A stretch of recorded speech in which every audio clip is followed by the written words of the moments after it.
சரி சொல்லு, என்ன பின்தொடர சொல்லி உன்கிட்ட யாரு சொன்னா? இவருதான் உண்மையிலேயே எல்லாரையும் விட பலசாலி. ஒரு உயிருள்ள ஜீவனால இது எல்லாத்தையும் எப்படி பண்ண முடியும்? ஐயோ, இப்ப என்ன பண்றது? அவனை காப்பாத்த போறேன்.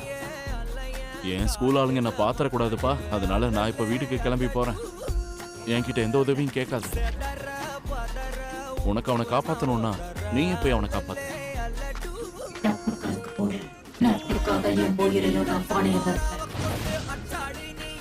சபிக்கப்பட்ட ஆன்மாவுக்கு பஞ்சிடலை கொண்டுதான் கேடு. அப்படின்னா என்ன கொல்றதுனால உனக்கு ஏதோ நல்லது நடக்கும்னு அர்த்தம். அது என்னன்னு சொல்லு, யார் காரணம்னு சொல்லு. என்ன வாய முடிக்கிட்ட சொல்லு. எவ்வளவு கேட்டாலும் நான் சொல்ல மாட்டேன். இந்த நிலைமையிலையும் இந்த வீரப்ப தேவைதானா? சீக்கிரம் சொல்லு. சொல்லலன்னா அழிச்சுடுவேன். சொன்னாலும் அழிச்சுடுவேன்னு வைய.